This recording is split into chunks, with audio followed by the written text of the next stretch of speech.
The next line we look at in a urine analysis is the line with pus cells or white blood cells. Pus cells, or the presence of white blood cells, means that there has been an attack on bacteria. This means there is the presence of bacteria. It is normal to find a few pus cells, up to 5 in the urine. If it is greater than 5, this means there is bacteria in the urine and in the urinary tract. This requires an antibiotic.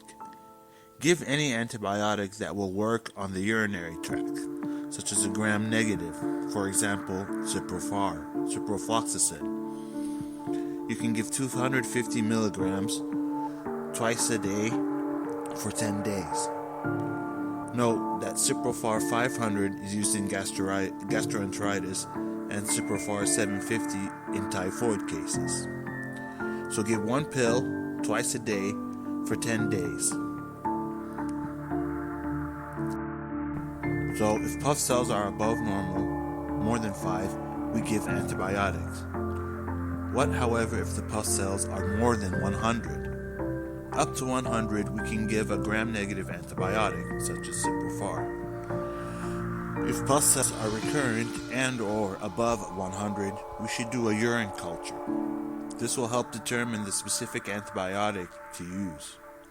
Note that the patient should wait to give the urine culture sample first before taking the antibiotics. After giving the sample, then they can start the antibiotics.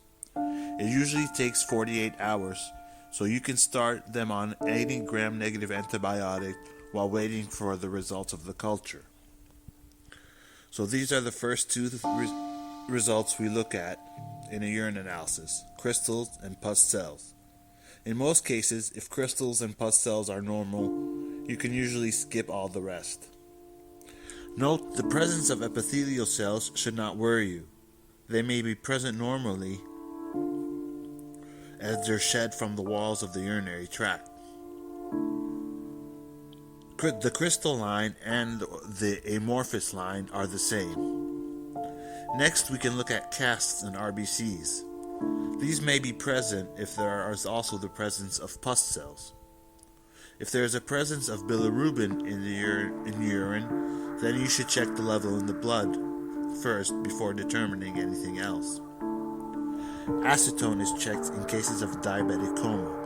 This is often checked in cases in the ICU. The presence of sugar in urine does not mean that the patient has diabetes. A blood test needs to be done to determine so. If there is presence of albumin, then a kidney function test should be performed, unless there is a presence of pus.